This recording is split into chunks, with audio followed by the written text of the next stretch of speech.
नमस्कार साथियों, कैसे हैं आप सभी। भाई उम्मीद है बहुत बेहतरीन होंगे और आपकी पढ़ाई भी ठीक चल रही होगी। अगर किसी दिन किसी भी वजह से आपकी छुट्टी हो किसी भी क्लास की, तो उस समय का ना ऐसी कोशिश किया करो कि उसी सब्जेक्ट के जो आपके एक आध क्लास कहीं पेंडिंग पड़ी हो, छूट गई हो, उसे कर लिया, या फिर उसकी पिछली 2 3 4 क्लास का फास्ट सा रिवीजन कर लिया। फास्ट रिवीजन अगर आप ऐसा कर पाएंगे तो बहुत बेहतरीन रहेगा। चलिए जुट जाइए जल्दी से, क्योंकि फिर आपकी तैयारी को धीरे धीरे वो बेहतर करने का काम करता है। सुनील भाई जुड़ चुके हैं, शिल्पी गुड़िया, नंदनी, रिमझिम, अन्नू। अच्छा, 6 कमेंट में से 5 लड़कों के, लड़कियों के। मोनू, डॉली, पायल, पवन, चलिए हर्ष, कौशल। चलिए, तो यहां ध्यान रखना है आपको कि भारत और उसके पड़ोसी देशों के बारे में हम बात कर रहे थे। यहां करते करते आ गए थे बांग्लादेश के बारे में। हमने कहा था बांग्लादेश से हमारे कुछ मुद्दे हैं। तो बेटा देखो, एक बच्चे का मैसेज आया था रोहिंग्या। रोहिंग्या बांग्लादेश से भी है हमारा। एक चकमा विवाद भी था, चकमा जनजाति वाला। वो लगभग अभी ज्यादा चर्चा में रहता नहीं है। तो रोहिंग्या मुद्दा असलियत में ऐसा है कि म्यांमार और बांग्लादेश का ही मेन मुद्दा है वो। और जो भारत में ज्यादातर आते हैं वो बांग्लादेश के थ्रू आते हैं। तो रोहिंग्याओं की जो एंट्री भारत में है वो ज्यादातर बांग्लादेश के थ्रू है। इसलिए ये बड़ा मुद्दा जो है भारत और बांग्लादेश के बीच भी है। तो ये भारत और बांग्लादेश के बीच में भी है। ठीक है बेटा, चलिए। हाँ बेटा, अब वाइफ जो है उनकी तबीयत ठीक है। कल टेस्ट वेस्ट कराए थे। कल ऐसे ना चलते चलते, मैं 3 बजे क्लास ले रहा था, तो चलते चलते ही पता नहीं कैसे चक्कर आया या कुछ ऐसे, नी पीछे को ऐसे जाके, और नीचे फर्श है तो फर्श में ही जाके सर लगा। और ये लगा तो फिर सर तो आपको पता ही है, चोट सर की दिक्कत करती है।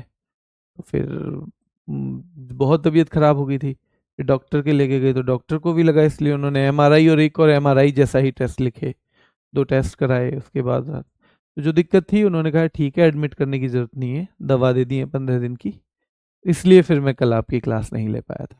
और थैंक यू सो मच, आप लोगों की बहुत शुभकामनाएं रहती हैं। शायद इसीलिए हम कितनी भी बेकार परिस्थिति से गुजर जाते हैं, क्योंकि आप लोगों की दुआएं और शुभकामनाएं हमारे हमेशा साथ रहती हैं। Thank you so much. चलिए, तो बांग्लादेश के साथ भी हमारा ये विवाद रहेगा, ध्यान रखना है ना। और ये मेन विवाद है म्यांमार और बांग्लादेश का, क्योंकि ये जो रोहिंग्या है ये माना गया है कि बांग्लादेश से ही गए थे और वहां पे रह रहे थे म्यांमार में। म्यांमार ने इनको वापस बांग्लादेश को लौटाने के लिए भेजा। उनमें से बहुत सारे हमारे यहाँ आ जाते हैं। ये है क्लियर, ठीक है। चलिए, तो हमने यहां देख लिया था। अब चीन के बारे में बात करेंगे। देखो, थोड़ा सा रिवीजन मांगेगा ये टॉपिक, है ना। ये टॉपिक रिवीजन मांगेगा, क्योंकि इससे सवाल तो बनते ही हैं, पर जो मैं ज्यादा टिक मारूं ना जिस पे, उसको बार बार करना है आपको। चलिए, तो देखो, कुल प्रांत 34 हैं चीन में। प्रांत में जैसे हमारे यहाँ ना, जैसे हमारे यहाँ यूटीबी हैं, सब मिला के कितने हैं हमारे यहाँ? 36। ऐसे चीन में कितने हैं? ये हैं बेटा, ऐसे चीन में इतने हैं। ठीक है। राष्ट्रीय पशु पांडा है, और ये सवाल पूछा जाता है बेटा। जो नेशनल एनिमल है वो पांडा है। ठीक है, नेशनल एनिमल क्या है? पांडा है। नेशनल जो ट्री है वो जिंकगो है, जिंकगो। पक्षी पूछा जाता है बेटा, रेड क्राउन क्रेन। तो ऐसा सारस जिसके सर पे लाल सा क्या लगा हुआ हो बेटा? क्राउन लगा हुआ हो, लाल सा क्राउन लगा हुआ हो। ठीक है, चलिए। राष्ट्रीय पुष्प पियोनी है, बहुत बार नहीं पूछा जाता। संसद बहुत पूछी जाती है बेटा यहाँ की, नेशनल पीपल्स कांग्रेस चीन की संसद है। यहाँ की भाषा मंदारिन है, बहुत महत्वपूर्ण है। यहाँ का फल कीवी है, राष्ट्रीय नेशनल फ्रूट कीवी है। क्या बांग्लादेश का मैंने कटहल बताया था? हाँ या ना बताओ बस। क्या बांग्लादेश का मैंने कटहल बताया था? केवल हाँ या ना में बता दो। क्या बांग्लादेश का फल मैंने आपको कटहल बताया था? तो ये आपका पहला सवाल है आज का। ठीक है, आप इस क्लास के तहत मैं आपसे 5-7 सवाल पूछूंगा पिछले, वो आपको बताना है बस हाँ या ना में। राष्ट्रीय खेल टेबल टेनिस है। सबसे ऊंची चोटी है माउंट कोमोलंगमा। अब आप देखो कोमोलंगमा, देखो, माउंट एवरेस्ट दुनिया की सबसे ऊंची चोटी है। हाँ हाँ हाँ हाँ हाँ, बहुत शानदार भाई, हाँ बिल्कुल ठीक कह रहे हैं, पहला सवाल आप सबका ठीक। देखो सबसे ऊंची चोटी, इसको समझना कि माउंट एवरेस्ट दो तरफ से है। माउंट एवरेस्ट तिब्बत और नेपाल के बॉर्डर पे है। कहां है बेटा? तिब्बत और नेपाल के बॉर्डर पर। और तिब्बत को अब चीन ही माना जाता है, पहले तिब्बत को अलग क्षेत्र माना जाता था। आज की डेट में चीन कहता है ये हमारा ही हिस्सा है, और दुनिया के ज्यादातर देश मान लेते हैं कि ये चीन का ही हिस्सा है।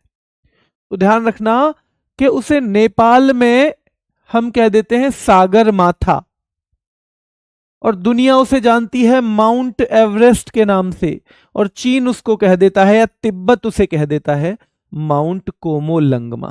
क्या कह देता है? माउंट कोमोलंगमा। ठीक है, तो ध्यान रखना है आपको, माउंट कोमोलंगमा ही माउंट एवरेस्ट है। इसीलिए इसकी सबसे ऊंची जो चोटी है, अगर कोई पूछे चीन की कितनी है, तो 8848 ही है। 8848 ही है बेटा। ठीक है, 8848 ही है। फिर से देखो एक बार, रिवीजन करते चलेंगे ताकि आपका बर्डन कुछ कम हो सके। कुल प्रांत 34, इसीलिए मैं बहुत तेज नहीं करवा रहा हूं। देखो बेटा, मैं 2 क्लास में भी खत्म करवा सकता हूं ये टॉपिक। आप मुझे एक बार थम्स अप करके ये बताइए कि अगर मैं थोड़ा धीमे भी चलूं, लेकिन चीजों को आपको बार बार रिवाइज करके याद कराने की कोशिश करूं, तो आपको कोई ऑब्जेक्शन तो नहीं है? आपके लिए स्पीड सिलेक्शन से आगे तो नहीं है? स्पीड और जल्दी खत्म कर देना आपके लिए सिलेक्शन से ज्यादा जरूरी तो नहीं है? बस एक बार थम्स अप करके मेरे सवाल का ये जवाब दे दीजिए। तो कुल प्रांत है 34। राष्ट्रीय पशु पांडा है। वृक्ष जिंकगो है, चीन का जिंगो, चीन का जिंकगो। पक्षी यहाँ का रेड क्राउन क्रेन है, सारस। क्रेन का मतलब सारस होता है, ठीक है, रेड क्राउन क्रेन, यानी ये है यहाँ का रेड क्राउन क्रेन। ठीक है, राष्ट्रीय पुष्प पियोनी है, बहुत बार नहीं पूछा जाता वैसे। संसद नेशनल पीपल्स कांग्रेस है। चलिए बहुत शानदार भाई, नेशनल पीपल्स कांग्रेस संसद है। राष्ट्रीय भाषा मंदारिन है, मंदारिन। राष्ट्रीय भाषा कौन सी है? मंदारिन। कौन सी है? मंदारिन। ठीक है, चलिए राष्ट्रीय भाषा। फल है यहाँ का कीवी। राष्ट्रीय खेल यहाँ का टेबल टेनिस है। सबसे ऊंची चोटी माउंट कोमोलंगमा है, माउंट एवरेस्ट जिसे कह देते हैं हम लोग। राष्ट्रीय नदी यांगची है, यांगजी। यांगसी जो है एशिया की सबसे लंबी नदी है। तो ध्यान रखना है, जो एशिया की सबसे लंबी है, क्या वो चीन की सबसे लंबी नहीं हो जाएगी? क्या वो चीन की सबसे लंबी नहीं हो जाएगी? जो एशिया की सबसे लंबी है वो चीन की भी सबसे लंबी हो जाएगी। और राजधानी बीजिंग है, राजधानी बीजिंग है। ठीक है, राजधानी बीजिंग है। क्या है? राजधानी बीजिंग है। तो ये दिमाग में आपके में रहना है बेटा। ठीक है, राजधानी बीजिंग है। अब मुझे बांग्लादेश का नेशनल स्पोर्ट बता दो। ये जो राष्ट्रीय खेल हम यहां टेबल टेनिस देख रहे हैं ना, आप मुझे बांग्लादेश का बता दो क्या है। ये बांग्लादेश का मुझे बता दो बेटा क्या है। ठीक है, जल्दी से बांग्लादेश का बताओ क्या है। आर्थिक राजधानी शंघाई है। और शंघाई के लिए एक सवाल और आ जाता है बेटा, यहां पे न्यू डेवलपमेंट बैंक यानी ब्रिक्स का जो बैंक है, न्यू डेवलपमेंट बैंक का हेडक्वार्टर है। अब ये दिल्ली पुलिस में सवाल पूछा था, न्यू डेवलपमेंट बैंक का मुख्यालय यानी कि हेडक्वार्टर है। जल्दी से मुझे बांग्लादेश का राष्ट्रीय खेल बताओ। और जो बच्चे कह रहे होंगे कबड्डी है ना, हाडूडू नाम मैंने बताया था, हाडूडू, हाडूडू, कबड्डी, हाडूडू। बहुत शानदार भाई, बहुत शानदार। एक बच्चा भी मुझे नहीं दिख रहा है जिसका नाम कबड्डी ना लिखा हो। बहुत शानदार, एक ने गलती से हॉकी कर दिया। चलिए तो ध्यान रखना है, बांग्लादेश का कबड्डी ही है। आर्थिक राजधानी शंघाई है बेटा। वैसे क्या है राजधानी? वैसे राजधानी बीजिंग है, आपको भी पता है ना। जैसे हमारी क्या है बेटा? दिल्ली।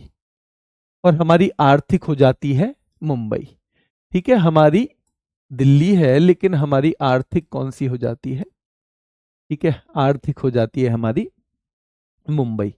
ठीक है, वैसे ही इनकी बीजिंग है लेकिन शंघाई जो है इनकी आर्थिक राजधानी है। सबसे ज्यादा सीमाओं वाले देश में इसकी काउंटिंग होती है, 14 देशों से सीमाएं लगती है। मुद्रा है रेनमिनबी और इसकी इकाई है युआन। आप में से कौन इसे नहीं समझ पाया? ये क्या है? देखो, जैसे हमारी मुद्रा, जैसे भारत की मुद्रा क्या है? तो भारत की मुद्रा रुपया है या नहीं है? क्या भारत की मुद्रा रुपया है या नहीं? रुपया है। लेकिन हमारी इकाई पैसा है, यानी रुपए को भी कहां बांटा हुआ है? पैसे में। तो इकाई पैसा है। वैसे ही बेटा जैसे हमारी रुपया है, इनकी रेनमिनबी है, और युआन ऐसे है जैसे हम पैसों में बांटते हैं उसे, यानी कि 2 रुपए 50 पैसे। 2 रुपए 50 पैसे तो बिल्कुल सेम। अब आप समझ गए होंगे, जो समझ गए हो एक थम्स अप चाहूंगा उनसे कि रेनमिनबी, क्योंकि ये क्लास हम दोनों की, मैं सारे कमेंट तो नहीं पढ़ सकता, लेकिन मुझे थम्स अप फिर दिख जाते हैं कि आप लोग को ये मेरी बात पहुंच गई या नहीं पहुंच गई। ठीक है, तो एक थम्स अप मैं आपसे चाहूंगा कि मुद्रा जैसे हमारी रुपया, इनकी रेनमिनबी, और उसकी यूनिट, उससे छोटी यूनिट जैसे हमारा पैसा, इनका युआन है। क्या है? युआन। 1 अक्टूबर 1949 को ध्यान रखना है, ये आज़ादी मनाते हैं, और इनके मुख्य पर्वत हैं जैसे येलो पर्वत, लुसान पर्वत, माउंट ताई, ये सारे कहाँ हैं? चीन में है। ये सारे के सारे चीन में है। ये सारे के सारे कहाँ हैं? चीन में है। ठीक है, चलिए अब देखो मैकमोहन रेखा मेन भारत और, आपको पता होगा भारत और, याद रखना है चीन के मध्य मेन है मैकमोहन रेखा। और इसको कब निर्धारित किया गया था? 27 अप्रैल 1914 को। तो आप एक बात बताओ, फिर तो ये अंग्रेजों ने निर्धारित की होगी। किसने निर्धारित की होगी? ये अंग्रेजों ने निर्धारित की होगी या नहीं की होगी? बिल्कुल अंग्रेजों ने निर्धारित की होगी। तो मैकमोहन रेखा भारत और चीन के बीच में है। 27 अप्रैल 1914 को, याद रखना है बेटा, इसका निर्धारण हुआ था। क्या हुआ था? इसका निर्धारण हुआ था। ठीक है, चलिए अब एक एलएसी और है आज की डेट में, LAC, line of actual control. LAC का मतलब है लाइन ऑफ एक्चुअल कंट्रोल, यानी जहां जहां अब हम हैं फिलहाल। तो ध्यान रखना है ये एलएसी हमारे बीच में कहां है? तो एलएसी हमारे बीच में है, याद रखना है, जम्मू कश्मीर और लद्दाख में। जम्मू कश्मीर और लद्दाख में, याद रखना है। ठीक है, चलिए तो अभी जो वर्तमान में हमारी सीमा रेखा है ना, जम्मू कश्मीर की साइड वाली, उसे हम कहते हैं एलएसी। क्या कहते हैं?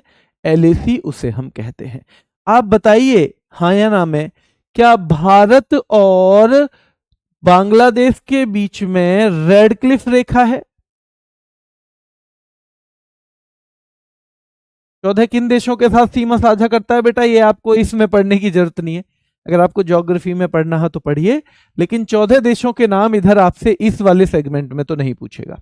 ठीक है, तो एलएसी का मतलब है line of actual control. Line of actual control, याद रखना है। तो ध्यान रखना है ये भारत, ध्यान रखना है भारत अधिकृत क्षेत्र और चीन अधिकृत क्षेत्र अक्साई चीन को अलग करता है। जम्मू कश्मीर लद्दाख जो आजकल दोनों में बट गया है, तो भारत और चीन के बीच में जो जो हिस्सा जिनका कब्जा है, उससे ये एलएसी से दर्शाते हैं। किससे दर्शाते हैं? एलएसी से दर्शाते हैं बेटा। हाँ बेटा, एक बच्चा कह रहा है नहीं भारत पाकिस्तान। बेटा ये भारत और पाकिस्तान के बीच में भी और भारत और बांग्लादेश के भी, क्योंकि आपको एक्चुअल में समझना पड़ेगा। क्या आपको समझना पड़ेगा कि जब ये बांग्लादेश अलग हुआ था तब तो पाकिस्तान के तौर पे अलग हुआ था। पाकिस्तान, पूर्वी पाकिस्तान इसको कहते थे, तो ये हमसे अलग ही पाकिस्तान के तौर पे हुआ। तो हमारी और पाकिस्तान की सीमाएं चाहे इधर मानो चाहे इधर, दोनों तरफ ही रेड क्लिफ लाइन कही जाती है। तो वो लाइन आज भी वही है, रेड क्लिफ ही बोली जाएगी। ठीक है, अभी भी रेड क्लिफ ही बोली जाएगी। तो आपको पता चल गया। देखो अब आप देखना एलओसी किस किस के बीच में है? भारत और पाकिस्तान। लेकिन एलएसी किस किस के बीच में है? एलएसी सीधे पूछा जाएगा तो भैया एलएसी जो है भारत और चीन के बीच में है। भारत और चीन के बीच में है। ठीक है, चलिए मैप दिखा दें। ये देखो बेटा मैप। तो देखो ये वाला हिस्सा भी, क्योंकि बांग्लादेश वाला भी हिस्सा क्या था, बांग्लादेश भी पाकिस्तान के तौर पे ही हमसे अलग हुआ था, इसलिए ये वाली रेखा भी क्या है? ये भी रेड क्लिफ रेखा है। और इधर वाली रेखा भी क्या है? ये वाली भी रेड क्लिफ रेखा है। अब एक सवाल में और कंफ्यूजन होता होगा आपको कि डूरंड रेखा। तो देखो डूरंड रेखा भी आजादी से पहले निर्धारित हुई थी।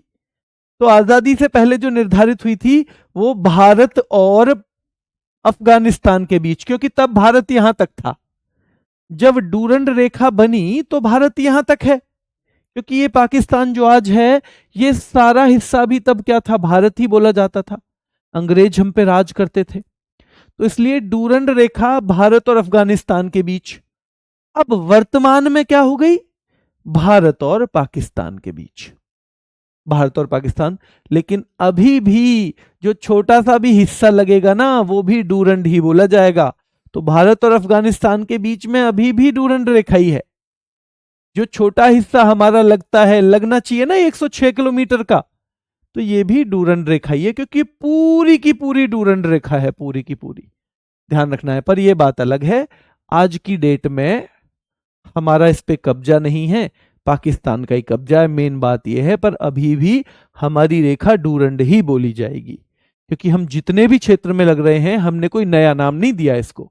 वैसे आजकल जो एक्चुअल में ये है, ये पाकिस्तान और अफगानिस्तान के बीच में हो गई है। ऑप्शन में एक ही आएगा, ऑप्शन में एक। पीओके का फुल फॉर्म है बेटा पाक ऑक्यूपाइड कश्मीर। 1947 में जब युद्ध हुआ तो कुछ इलाके पे पाकिस्तान ने कब्जा कर लिया, कुछ पे हमारा हिस्सा था हम बचा पाए, कुछ को उन्होंने कब्जे में कर लिया। तो हमारे कश्मीर का जो हिस्सा पाकिस्तान ने कब्जे में कर लिया उसको पीओके कहा जाता है, पाक ऑक्यूपाइड कश्मीर कहा जाता है। तो हम यहां तक चल रहे थे, ठीक है। चलिए, तो ये हो गया। तो फिर से देख लो, आर्थिक राजधानी शंघाई है, वैसे राजधानी केवल बीजिंग है, राजधानी बीजिंग है, आर्थिक राजधानी शंघाई है। शंघाई में न्यू डेवलपमेंट बैंक का मुख्यालय है, जो ब्रिक्स का बैंक है। इसका बैंक है ये, ब्रिक्स का बैंक है, ठीक है। तो ये ब्रिक्स का बैंक है, याद रखना है। मैकमोहन रेखा भारत चीन के मध्य 1914 में, ये सवाल भी आता है, 1914 में बनी थी, याद रखना है आपको, ठीक है। चलिए, भारत चीन के बीच मध्य संबंध और विवाद। देखो, एक विवाद तो हमारा 1959 में शुरू हो गया। तिब्बत के धर्मगुरु थे दलाई लामा, ठीक है, उनको हमने शरण दी थी, क्योंकि वो कहते थे तिब्बत स्वतंत्र है, चीन कहता था तिब्बत हमारा हिस्सा है। तो संघर्ष में वो वहां से निकल के आ गए। और चीन के लिए तो वो कैसे आदमी है, चीन तो नेगेटिव है उनके प्रति, बहुत नकारात्मक है। वो सोचता है कि भाई ये हमारे तिब्बत के हिस्से को अलग करना चाहते हैं।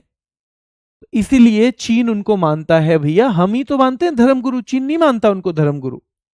इसलिए याद रखना है, एक तो हमारे यहाँ सीधे सीधे दलाई लामा वाला ही क्या है, मामला है, जो हमारे संबंधों में खटास का कारण है।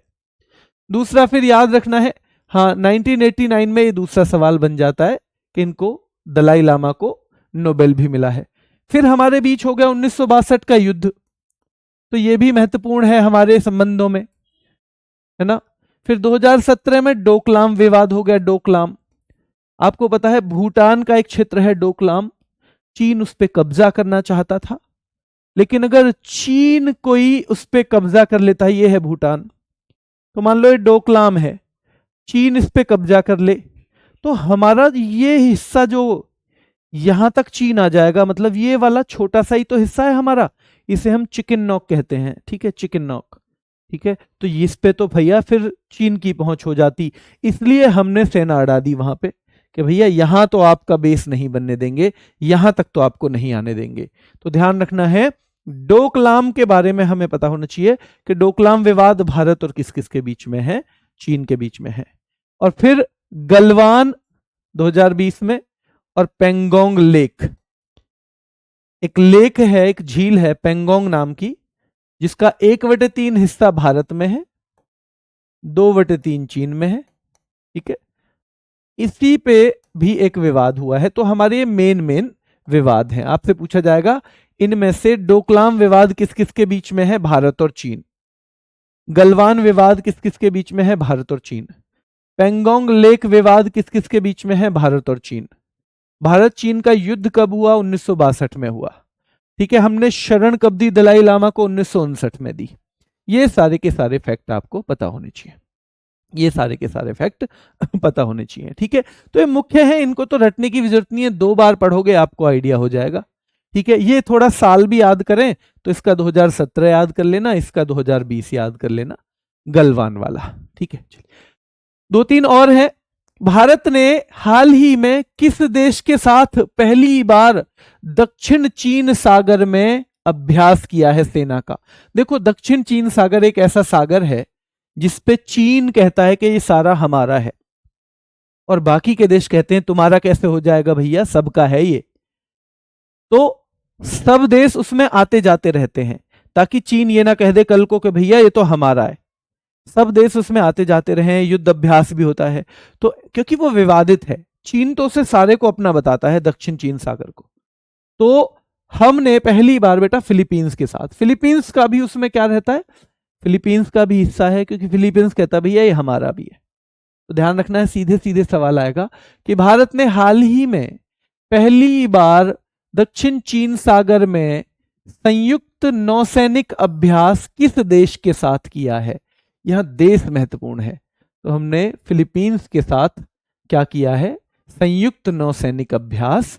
और उसमें यह दिखाना है कि भैया ये तुम्हारा नहीं है, ये हमारा भी है, इसलिए हम यहां अभ्यास करेंगे, तुम रोक सकते हो तो रुका लो, रोक सकते हो तो रुका लो बेटा। ठीक है, चलिए, यांगजी नदी, सीधे सीधे इससे सवाल पूछा जाएगा कि थ्री गॉर्जियस डैम, दुनिया का सबसे बड़ा डैम कहां पे बन रहा है बेटा? तो चीन में बन रहा है। नाम क्या है? थ्री गॉर्जियस डैम, सवाल आएगा। और कौन सी नदी पे है? तो यांगजी नदी पे है। तीन तरह से सवाल बनेगा कि दुनिया का सबसे बड़ा डैम कौन बना रहा है? चीन बना रहा है। दुनिया से सबसे बड़ा डैम का नाम क्या रहेगा? थ्री गॉर्जियस डैम रहेगा। और याद रखना है, थ्री गॉर्जियस डैम कौन सी नदी पर है? तो यांगजी नदी पर यह बनाया जा रहा है। ठीक है, और एक सवाल यहां से भी आता है बेटा कि कौन सी नदी को यह चीन का शोक कहा जाता है? तो ह्वांगहो नदी या पीली नदी, इसको पीली नदी भी कह देते हैं, ह्वांगहो नदी या पीली नदी। तो यहां से सवाल सीधे सीधे बनते हैं। हालांकि ये दोनों सवाल मैं छोड़ सकता था, ये ज्योग्राफी में भी बन सकते थे। ठीक है, तो याद रखना है, यांगजी नदी दुनिया का सबसे बड़ा जल विद्युत बांध, यानी जहां पर जल से बिजली बनाई जाए, वो थ्री गॉर्जियस डैम है, यांगजी नदी पे बनाया जा रहा है। और याद रखना है, चीन का शोक पीली नदी या हांगहो नदी, पीली नदी या हांगहो नदी। अब आप देख लो चीन से हमारे किन किन उनकी सीमा मिलती है। तो चीन से हमारी सीमा मिलती है, देखो पहले नंबर 1 तो मिलती है लद्दाख की, नंबर 2 तो मिलती है हिमाचल की, नंबर 3 तो मिलती है बेटा उत्तराखंड की, नंबर 4 तो मिलती है सिक्किम की, और नंबर 5 पे सीमा हमारी मिलती है अरुणाचल प्रदेश की। तो ध्यान रखना है, 4 स्टेट प्लस 1 यूटी। तो चीन के साथ सीमा कौन कौन साझा करता है? चीन के साथ सीमा हमारे इन 5 राज्य या केंद्र शासित प्रदेशों की लगती है। 5 राज्य या केंद्र शासित प्रदेशों की सीमा लगती है, ध्यान रखना है। ठीक है, अब चलिए, तो ये सारे के सारे फैक्ट पता होने चाहिए आपको। ठीक है, प्रांत 34, पशु पांडा, वृक्ष जिंकगो, राष्ट्रीय पक्षी रेड क्राउन सारस है, रेड क्राउन क्रेन। बेटा याद रखना है, संसद नेशनल पीपुल्स कांग्रेस है, भाषा मंदारिन है इनकी, फल कीवी है, खेल जो है याद रखना है टेबल टेनिस है। ऐसे ही मैं आपसे पूछूं बांग्लादेश की राष्ट्रीय भाषा कौन सी है? जल्दी से मुझे कमेंट करके बताओ, बांग्लादेश की राष्ट्रीय भाषा कौन सी है? तो राष्ट्रीय भाषा मंदारिन है, फल कीवी है, राष्ट्रीय खेल टेबल टेनिस है, सबसे ऊंची चोटी माउंट कोमोलंगमा है, जो माउंट एवरेस्ट ही है असलियत में, जो माउंट एवरेस्ट ही है असलियत में। ठीक है, चलिए, राष्ट्रीय नदी यांगजी है, एशिया की सबसे लंबी नदी, और राजधानी है बीजिंग। क्या है? राजधानी है बीजिंग। बहुत बढ़िया बेटा, बंगाली बंगाली बंगाली बंगाली बंगाली, बहुत शानदार। मैंने पूछा था बांग्लादेश की राष्ट्रीय भाषा और आपने बंगाली बता दी। चलिए, तो इन चीजों को एक दो रिवीजन करके आना है, हम आगे बढ़ते हैं। अब हमारे साथ आ गया पाकिस्तान। भैया पाकिस्तान से महत्वपूर्ण है कुछ चीजें, तो आपने हिस्ट्री में भी पढ़ ली होंगी। देखो, पाकिस्तान शब्द किसने गढ़ा? तो चौधरी रहमत अली नाम के व्यक्ति ने। यह पहला सवाल है। प्रधानमंत्री शाहबाज शरीफ है, राष्ट्रपति आसिफ अली जरदारी है। हालांकि जब सारे हो जाएंगे ये 7 2 9 देश जब हो जाएंगे, है ना, 2 क्लास और होंगी शायद इनकी, क्योंकि बाकियों में छोटा है, बाकियों में इतनी डिटेल नहीं है जितनी पाकिस्तान और बांग्लादेश में। तो फिर मैं आपको एक बार बता दूंगा, ये सब एक ही जगह। पर यहां देख लो, पाकिस्तान के प्रधानमंत्री शाहबाज शरीफ हैं, राष्ट्रपति आसिफ अली जरदारी हैं। पहले राष्ट्रपति इनके इस्कंदर मिर्जा थे। कौन थे? इस्कंदर मिर्जा। अच्छा, इनका 3 बार संविधान लागू हुआ है और तीसरी बार हुआ है 1973 में। पाकिस्तान का 3 बार संविधान लागू हुआ है और लेटेस्ट बार जब हुआ था वो 1973 है। कब है? 1973। राजधानी इस्लामाबाद है। इनके प्रांत 8 हैं। देखो, मुख्य तो 4 ही हैं इनके, मुख्य तो 4 ही प्रांत हैं, पंजाब, सिंध, खैबर पख्तूनवा और बलूचिस्तान, ये 4 मुख्य हैं। पर बाकी कुछ और चीजें भी है, जैसे पीओके को भी गिन लेते हैं, ये गिलगित बाल्टिस्तान को भी गिन लेते हैं, तो ऐसे मिला के 8 हैं। तो 8 या 4 में से एक ही ऑप्शन आएगा, या लिखाएगा इनके मुख्य प्रांत कितने हैं। मुख्य प्रांत कितने हैं बेटा, याद रखना है। ठीक है, चलिए। मुद्रा रुपया है, ये आजाद हमसे एक दिन पहले हो गए थे, 14 अगस्त 1947 को। फिर से देखो एक बार, पाकिस्तान शब्द 1933 में चौधरी रहमत अली, प्रधानमंत्री शहबाज शरीफ हैं, राष्ट्रपति आसिफ अली जरदारी हैं। पहले राष्ट्रपति इनके इस्कंदर मिर्जा थे। मुझे बताओगे भारत के पहले राष्ट्रपति कौन थे? बताओ। पहले राष्ट्रपति इनके इस्कंदर मिर्जा थे। संविधान इनका लेटेस्ट टाइम जो है कब हुआ है? तो संविधान इनका लेटेस्ट बार बेटा लागू हुआ है, याद रखना है, 1973 में। राजधानी इस्लामाबाद है। क्या है? राजधानी इस्लामाबाद है। ठीक है, राजधानी इस्लामाबाद। और प्रांत हैं 8, प्रांत टोटल 8 है। वैसे मुख्य प्रांत 4 हैं, मुख्य प्रांत 4 हैं। पंजाब इनका भी है बेटा, पंजाब इनका भी है अलग, पंजाब का एक हिस्सा इनका भी है, तो पंजाब इनके यहां भी एक मुख्य प्रांत है। ठीक है, डॉक्टर राजेंद्र प्रसाद, बहुत शानदार बेटा, बहुत शानदार डॉक्टर राजेंद्र प्रसाद। तो ध्यान रखना है कि भैया पंजाब इनके यहां भी है ना, सिंध भी है, खैबर पख्तूनवा और बलूचिस्तान 4 मुख्य हैं। मुद्रा रुपया है और आजादी 14 अगस्त 1947 को हो गए थे। संसद इनकी 2 तरह से आएगी। देखो, मजलिस ए शूरा, मेन आएगी इनकी मजलिस ए शूरा, मजलिस अ शूरा। तो ध्यान रखना है, संसद नेशनल असेंबली मजलिस अ शूरा के नाम से आएगी। ठीक है, मजलिस अ शूरा। और नेशनल असेंबली इनमें निचला सदन है, पर ये कई बार पूछा जाता है पेपर में, कई बार यही आ जाता है। जैसे हमारे यहाँ लोकसभा है ना, वैसे ही इनका निचला सदन बोला जाता है नेशनल असेंबली। पर कई बार पेपर में ये मजलिस अ शूरा नहीं आती और सीधे नेशनल असेंबली पूछ लेता है, सीधे नेशनल असेंबली ही पूछ लेता है बेटा। ठीक है, चलिए। राष्ट्रीय पशु मारखोर है। राष्ट्रीय पशु क्या है? मारखोर। सीटें आपसे मुझे नहीं लगता पूछेंगे, पर पशु पूछेगा और चकोर भी पूछेगा, जो पक्षी है। और चकोर का अर्थ भी पूछ सकता है, चांद का प्रेमी। चकोर है ना, चांद चकोर बोलते हैं ना कई बार, तो चांद का प्रेमी होता है। राष्ट्रीय पशु जैस्मिन है, पुष्प। राष्ट्रीय पुष्प क्या है? जैस्मिन। भाषा उर्दू है।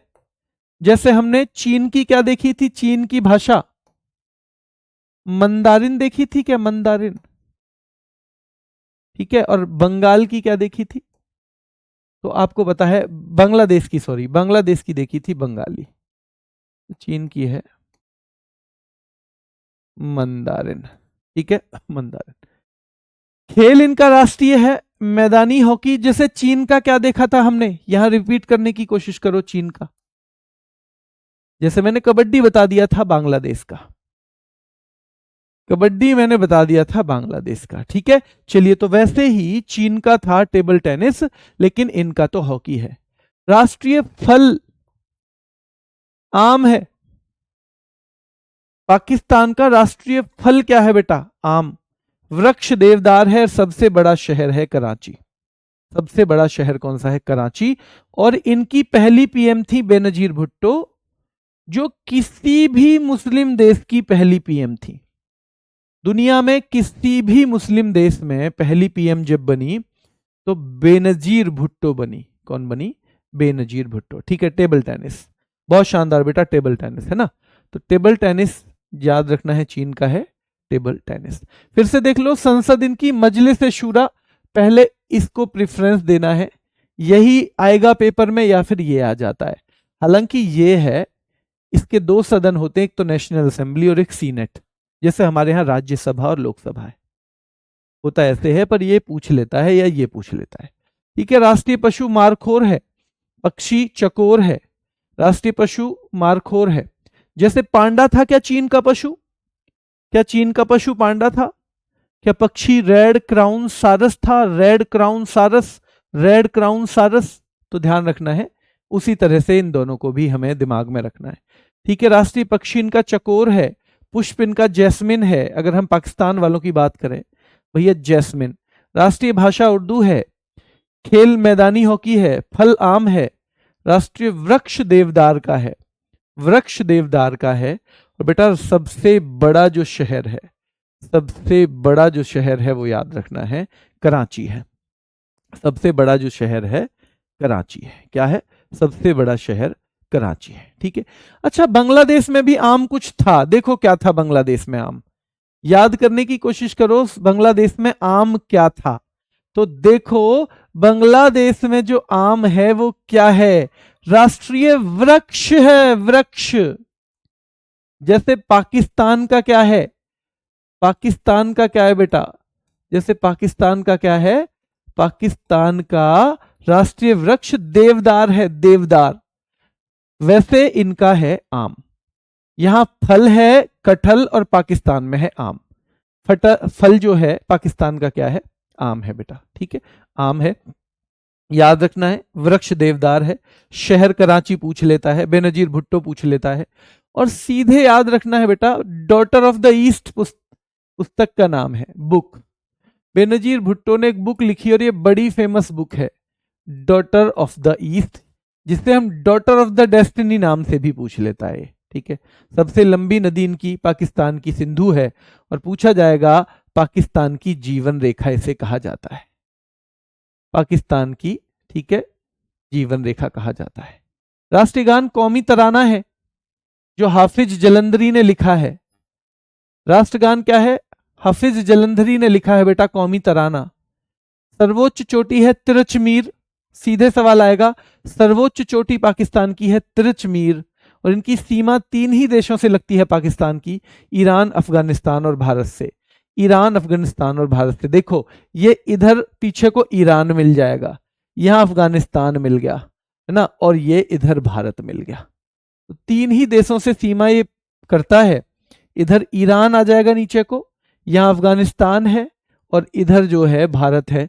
तो 3 ही देशों के साथ सीमा साझा करता है ये, 3 ही देशों के साथ। जल्दी मुझे बताओ बांग्लादेश किस किस के साथ सीमा साझा करता था? हाँ, बांग्लादेश किस किस के साथ सीमा साझा करता था?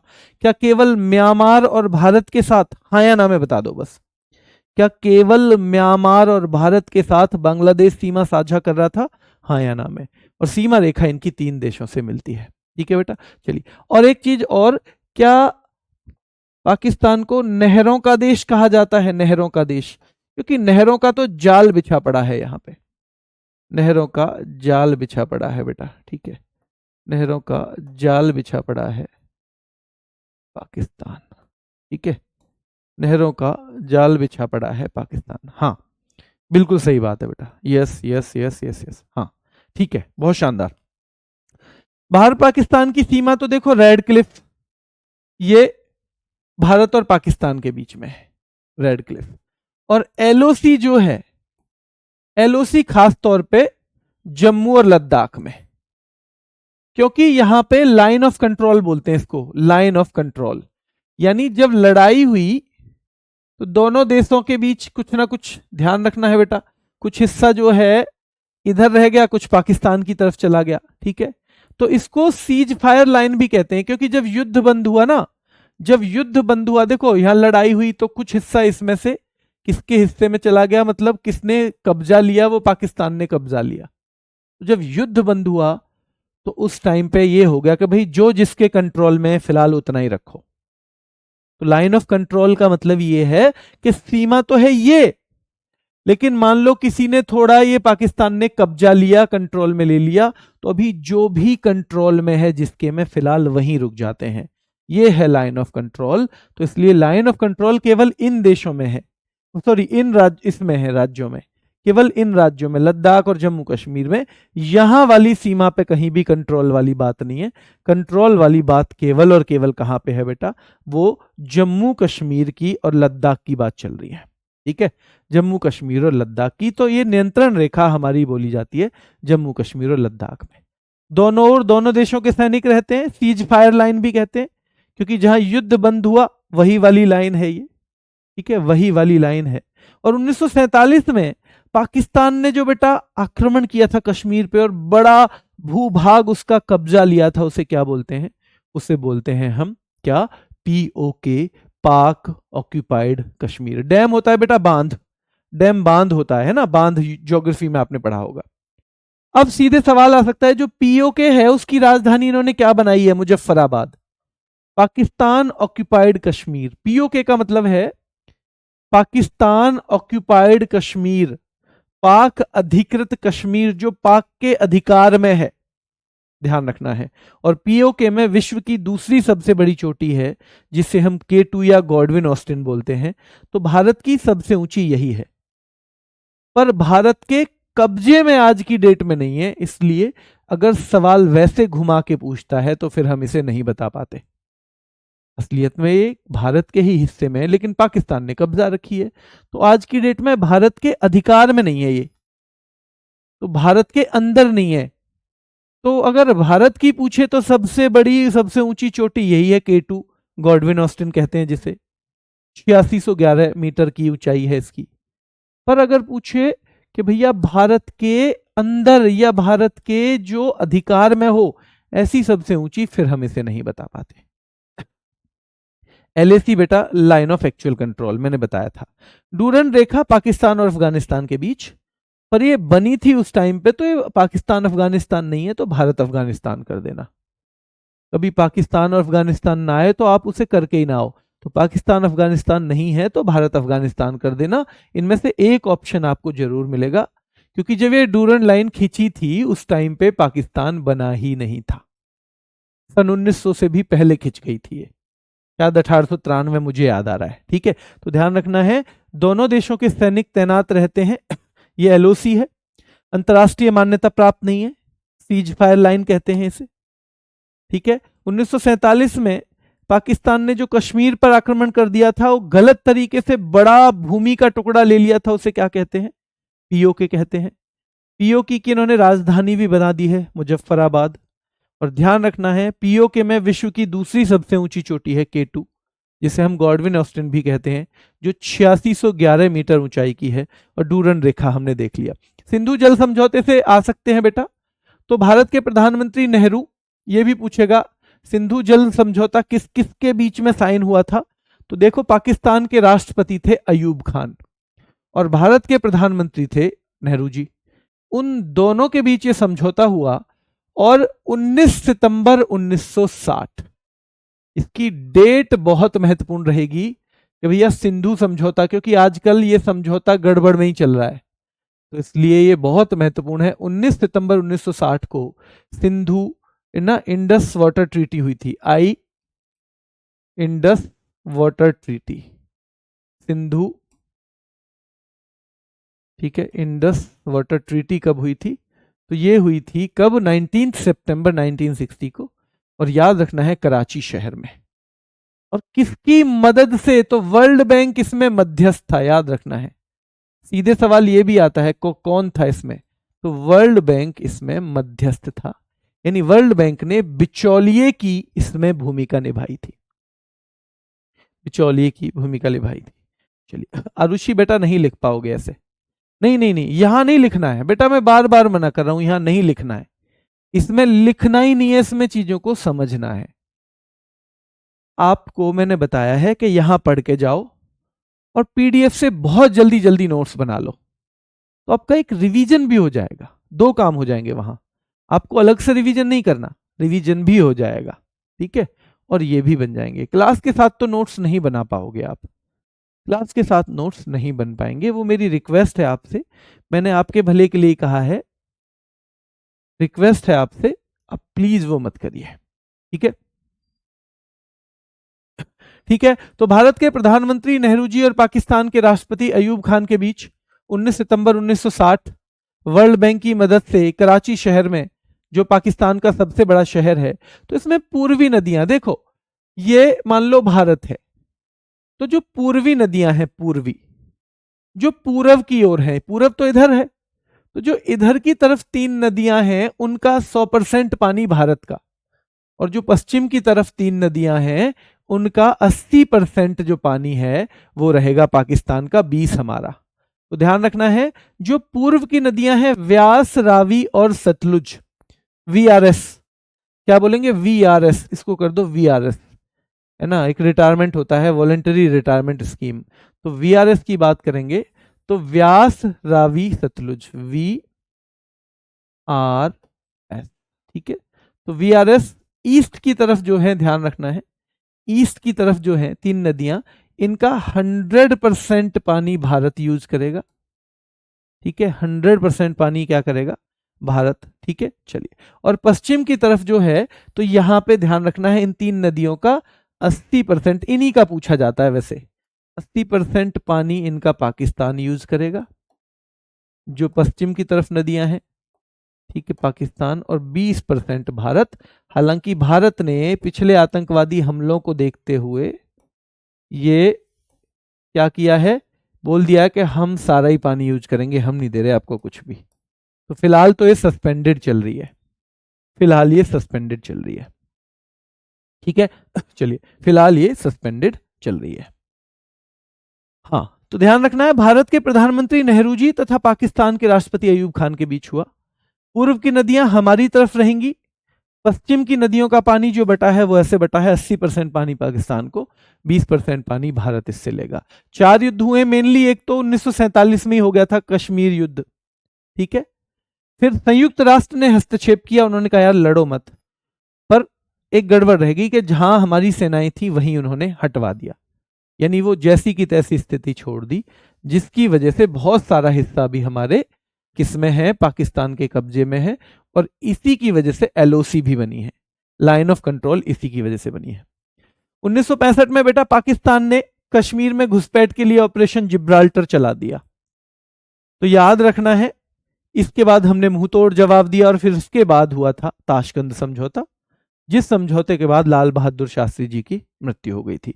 तो हमने 47 में लड़ाई लड़ी, 65 में लड़ी, 71 में लड़ी, बेटा याद रखना है, 71 में जब हमने लड़ी तो पाकिस्तान का पूर्वी हिस्सा कटकर बांग्लादेश बन गया था, क्या बन गया, बांग्लादेश। 71 की लड़ाई लड़ी। और चौथी कारगिल युद्ध, कारगिल विजय दिवस हम कब मनाते हैं, सवाल आएगा तो 26 जुलाई को, 26 जुलाई को। एक सवाल यह आ सकता है, शिमला समझौता कब हुआ, 1972 में। जब हमारी लड़ाई हुई 1971 में, बांग्लादेश हमने बनवा दिया, तो शिमला समझौता हुआ, और शिमला समझौते में डिसाइड हुआ कि भैया ये द्विपक्षीय मुद्दा है अब कश्मीर। तो अगर आपसे पूछे दो पक्षीय मुद्दा कब बना, वो भैया पहले तो पाकिस्तान कहता था नहीं हम तो यहां जाएंगे वहां जाएंगे, 1972 में शिमला समझौते में एक दोनों देश सहमत हो गए, द्विपक्षीय, और हम दोनों ही आपस में बैठ के इसे सुलझाएंगे, ठीक है, हम साथ में, ध्यान रखना है बेटा, सुलझाएंगे। तो 1947 प्रथम कश्मीर युद्ध, 1965 ध्यान रखना है, ऑपरेशन जिब्राल्टर कब चला, 65 में पाकिस्तान ने चलाया, ठीक है, अवैध घुसपैठ करवाई इस ऑपरेशन के तहत। ताशकंद समझौता 65 के युद्ध के बाद हुआ। शिमला समझौता 71 के युद्ध के बाद हुआ। शिमला समझौते में कौन कौन थे, इंदिरा गांधी और जुल्फिकार अली भुट्टो। इंदिरा गांधी, जुल्फिकार अली भुट्टो, ये आपने हिस्ट्री में भी शायद पढ़ा होगा। और 1999 कारगिल युद्ध बेटा, ऑपरेशन विजय चलाया गया था, और कारगिल विजय दिवस 26 जुलाई को मनाया जाता है। और इसमें देखना, थोड़ी सी जानकारी मैंने आपके लायक ये दे दी है, ये थोड़ा थोड़ा पढ़ना इन दोनों वीरों के बारे में, आप है ना, इन दोनों वीरों के बारे में थोड़ा थोड़ा पढ़ना। 3 चीजें फिर आपसे, समझौता एक्सप्रेस पूछा जाएगा किस किस के बीच चलती है, तो ध्यान रखना है भारत और पाकिस्तान के। थार एक्सप्रेस भारत और पाकिस्तान के। सदा ए सरहद सीधे पूछा जाएगा कौन सी बस में, बेटा याद रखना है कौन सी बस में, भैया अटल बिहारी वाजपेयी ने खुद जो है सफर करके लाहौर तक की यात्रा की थी, ध्यान रखना है, तो वो है 1999 में सदा ए सरहद। सदा ए सरहद जो चलाई गई, ध्यान रखना है, तो 1999 में। और इसमें अटल बिहारी वाजपेयी जी ने खुद जो है यात्रा की थी शांति पहल के रूप में, शांति पहल के रूप में। तो समझौता एक्सप्रेस, ये मैंने कल मैत्री एक्सप्रेस बताया था, किसके बीच में है मैत्री एक्सप्रेस? मैत्री एक्सप्रेस किसके बीच में है? चीन का फल कीवी है, बिल्कुल कीवी बताया बेटा हमने, चीन का फल कीवी है। अब तो ट्रेन वेन नहीं चलती है मेरे ख्याल से भाई, अभी सब कुछ सस्पेंड चल रहा है।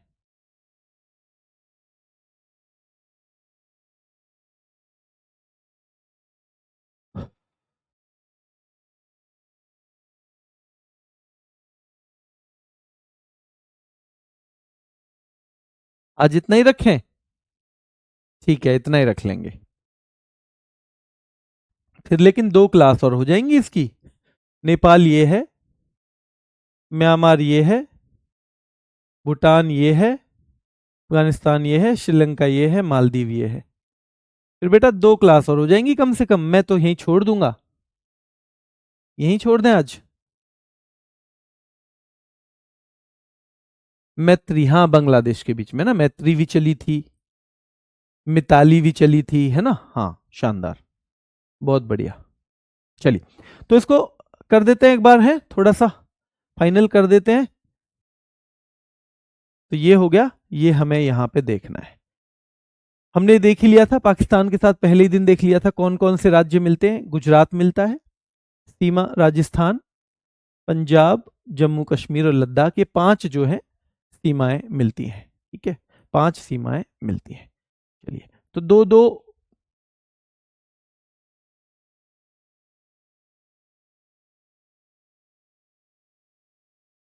ठीक है इतना ही रख लेते हैं। 2 क्लास होंगी वैसे भी, 2 करनी पड़ेंगी, पर एक ये थोड़ा सा पढ़ा देता हूं, कल फिर रिवाइज करा दूंगा। राजधानी काठमांडू आपको कभी याद नहीं करना पड़ेगा, प्रांत 7 है, बहुत ज्यादा पूछा नहीं गया। संघीय संसद बोल देते हैं नेपाल की को, सीटें भी कम पूछी जाती हैं, मुद्रा पूछा जाएगा रुपया। पशु बेटा नेपाल का गाय है, वृक्ष पीपल है। तो देखो नेपाल में ये चीजें बहुत खास हैं, ये पीपल को सबसे बेहतरीन वृक्ष मानते हैं, पशु गाय को मानते हैं, फूल बुरुंश है और भाषा नेपाली है, इसमें भी कोई दिक्कत नहीं आएगी, हमेशा नेपाली भाषा है बेटा। खेल वॉलीबॉल है, यहां तक भी कोई दिक्कत नहीं आएगी। तो 5-6 तो आपको याद ही है। राजधानी काठमांडू, प्रांत 7 है, राजधानी काठमांडू, प्रांत 7 है, संसद संघीय संसद है, संसदीय सीटें 275 है, पूछ सकता है ना भी पूछे।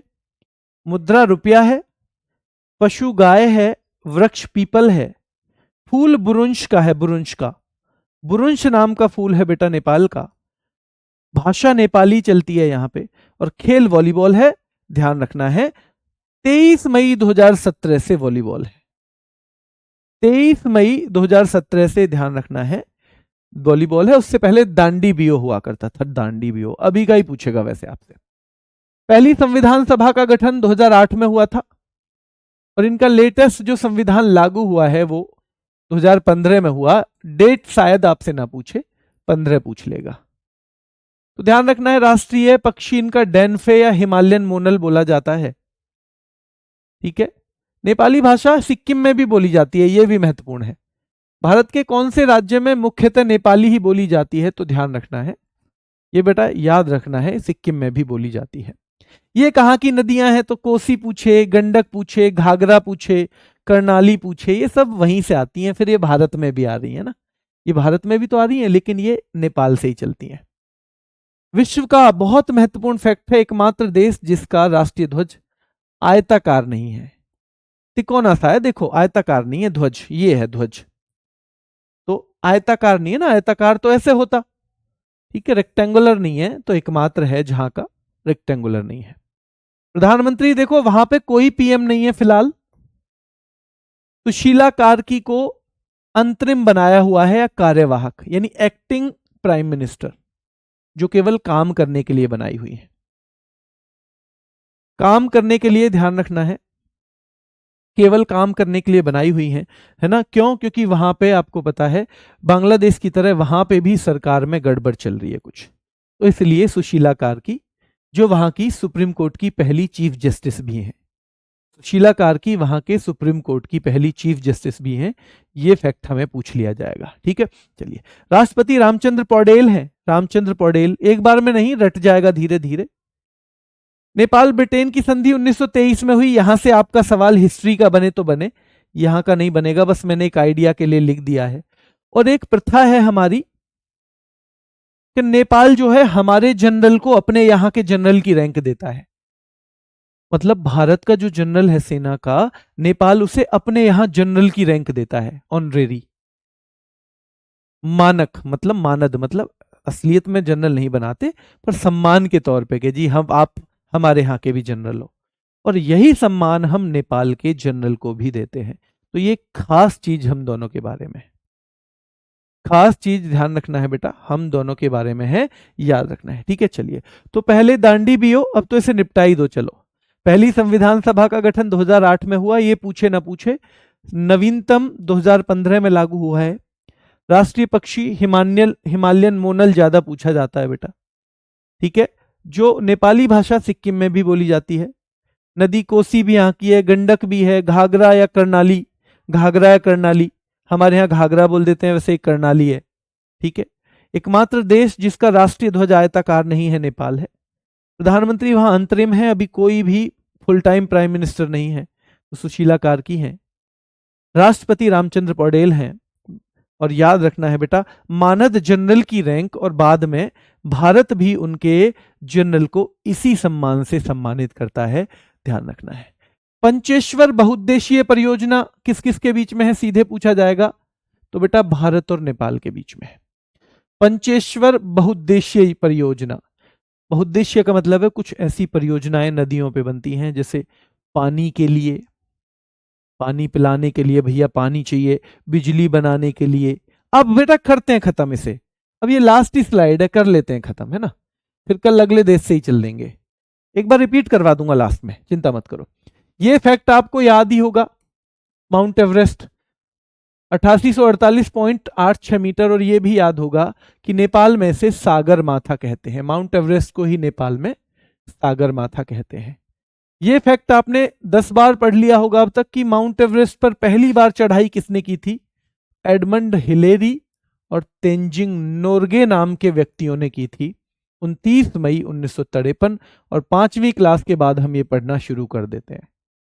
पहली भारतीय महिला जो एवरेस्ट पे चढ़ी बछेंद्री पाल थी 1984 में, और 2 बार चढ़ने वाली थी संतोष यादव। संतोष यादव। अभी एक सवाल लेटेस्ट वाला आता है, एवरेस्ट बेस कैंप को फतेह करने वाली सबसे कम उम्र की भारतीय कौन है, रिदम ममानिया है, रिदम ममानिया, ठीक है, रिदम ममानिया है। और नेपाल भारत सीमा विवाद जो है, 3 चीजों में हमारा विवाद है, लिपुलेख नाम की जगह को लेके, लिम्पियाधुरा की लेके, और काला पानी को लेके। और सवाल कैसे बनेगा, देखो सवाल देखना कैसे बनेगा। लिपुलेख सीमा विवाद किन किन देशों के बीच में है, नेपाल भारत। काला पानी सीमा विवाद किन किन के बीच में है, नेपाल भारत। लिम्पियाधुरा याद रखना है किस किस के बीच में है, नेपाल भारत। और एक विवाद में पाकिस्तान के मैं भूल गया बेटा, पाकिस्तान के मैं एक विवाद में भूल गया, सर क्रीक विवाद। सर क्रीक विवाद है एक, सर क्रीक विवाद है, यानी कि सीमा विवाद है ये भी।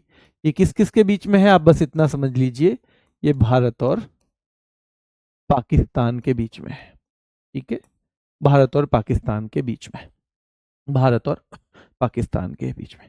बेटा मैंने बताया है, अंकित कुमार गुप्ता पूछ रहे हैं माउंट एवरेस्ट किसका है, चीन का है नेपाल का, दोनों तरफ से है ये, लगभग सीमा पे है तिब्बत और नेपाल की। और क्योंकि तिब्बत अब किसका हिस्सा माना जा रहा है, चीन का, तिब्बत हिस्सा माना जा रहा है बेटा चीन का, ध्यान रखना है, ठीक है। चलिए, तो राजधानी काठमांडू, प्रांत 7 हैं, संसद संघीय संसद है, मुद्रा रुपया है, राष्ट्रीय पशु गाय है, राष्ट्रीय वृक्ष बेटा पीपल है, राष्ट्रीय फूल बुरुंश है, राष्ट्रीय भाषा नेपाली है, खेल वॉलीबॉल का है 2017 से, तो उससे पहले दांडी बीओ हुआ करता था। जो नेपाल का नवीनतम संविधान लागू हुआ है वो सितंबर 2015 से लागू हुआ है। हिमालयन मोनल, जिसे डैनफे भी बोल देते हैं, इनका राष्ट्रीय पक्षी है।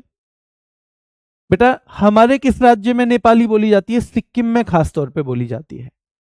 वर्ल्ड का एकमात्र देश कौन सा है जिसका राष्ट्रीय ध्वज आयताकार नहीं है? तो नेपाल है।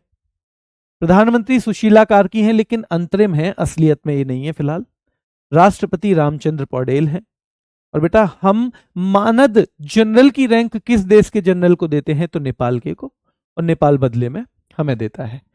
पंचेश्वर बहुउद्देशीय परियोजना भारत और नेपाल के बीच में है, जो महाकाली और शारदा नदी पे है। सबसे ऊंची चोटी माउंट एवरेस्ट है, 8848.86। नेपाल में इसको सागरमाथा कहते हैं। माउंट एवरेस्ट पर पहली बार चढ़ाई 29 मई 1953 को हुई एडमंड हिलेरी और तेंजिंग नोर्गे के द्वारा। और माउंट एवरेस्ट पर चढ़ने वाली पहली भारतीय महिला बछेंद्री पाल है। कौन है? बछेंद्री पाल। 2 बार चढ़ने वाली पहली भारतीय महिला संतोष यादव है। और एवरेस्ट बेस कैंप को फतेह करने वाली हैं सबसे कम उम्र की भारतीय रिदम ममानिया। रिदम ममानिया। ठीक है, चलिए। राम मंदिर अभी बना अयोध्या में, तो कहां से, कौन से देश से 2 शालीग्राम पत्थर आए? तो बेटा ये आए हैं नेपाल से। सीधे सीधे सवाल पूछा जाएगा, काली गंडक नदी से। काली गंडक नदी से, नेपाल से राम मंदिर के लिए 2 शालीग्राम पत्थर आए। ये सवाल सीधे सीधे आपसे पूछा जा सकता है। जानकू जीवन प्रथा कहां की है? जानकू जीवन बेटा नेपाल की है। जानकू जीवन नेपाल की, याद रखना है। दशई कहां का त्योहार है? पूछा जाएगा, नेपाल का है। और सूर्य किरण हम दोनों के बीच में क्या है? युद्ध अभ्यास है। सूर्य किरण हम दोनों के बीच में युद्ध अभ्यास है। तो राम मंदिर के लिए 2 शालीग्राम पत्थर कहां से आए हैं? नेपाल से, काली गंडक नदी से। जानकू जीवन प्रथा याद रखना है बेटा, नेपाल की ही है एक।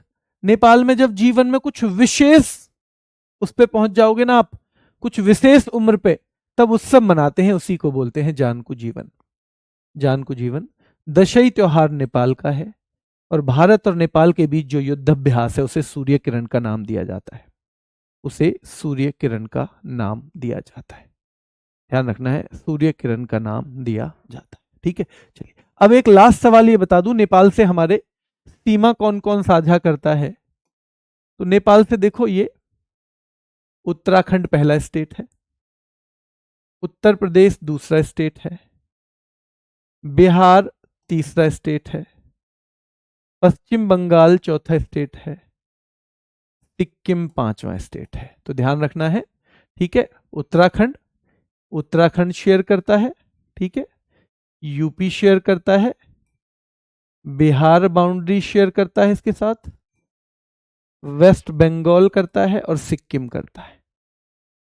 तो अगर आप नेपाल से देखोगे तो ये 5 जो हमारे राज्य हैं ये सीमा शेयर करते हैं। उत्तराखंड करता है, उत्तर प्रदेश करता है, नीचे बिहार करता है बेटा, पश्चिम बंगाल थोड़ा सा लगता है, और सिक्किम लगता है। तो ये नेपाल से सीमा, नेपाल से सीमा लगती है इनकी, और ये हमारे दिमाग में रहना चाहिए। ये मैप तो हमेशा हमारे दिमाग में रहना चाहिए, कहाँ पे क्या है। लद्दाख सबसे ऊपर है, ठीक है, यहाँ जम्मू कश्मीर है, फिर थोड़ा सा नीचे हिमाचल है, इधर पंजाब है, यहाँ से आए तो पहले पाकिस्तान से लद्दाख लगता है, फिर जम्मू लगता है, फिर पंजाब लगता है, फिर राजस्थान लगता है, राजस्थान लगता है, फिर गुजरात लगता है। तो इस तरह की चीज़ें हमारे दिमाग में होनी चाहिए बेटा। चलिए, एक सवाल मैं लास्ट में आपसे पूछ लेता हूँ, एक सवाल मैं आज आपसे पूछ लेता हूं बेटा, ठीक है। चलिए,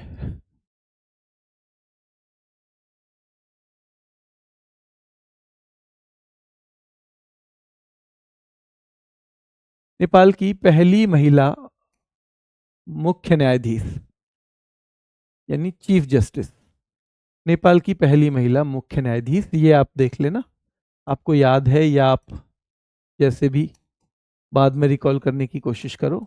ये आज का सवाल है। अब ये 2 क्लास में आपकी सारी चीज हो जाएगी, 2 क्लास में आपकी ये सारी चीज हो जाएगी, प्लस क्वेश्चन आंसर भी हो जाएंगे, सारी की सारी हो जाएगी। हाँ बेटा, सैटरडे क्लास होगी। मैं आपकी एक छुट्टी कल हो गई, मेरी तबीयत खराब की वजह से वाइफ को चोट लग गई थी, तो सैटरडे आपकी क्लास होगी। क्योंकि अगर आपकी कोई भी छुट्टी किसी वजह से, थोड़ा सा समय खराब चल रहा है पिछले कुछ दिनों से, कुछ ना कुछ दिक्कत। पिछले वीक ही माता जी एडमिट हुई थी।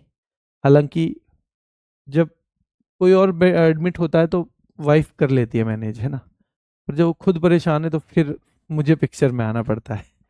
इसलिए थोड़ा सा ये दिक्कत है। सैटरडे क्लास होगी, चिंता मत करिए। अभी के लिए इतना ही, फिर मुलाकात करेंगे। धन्यवाद।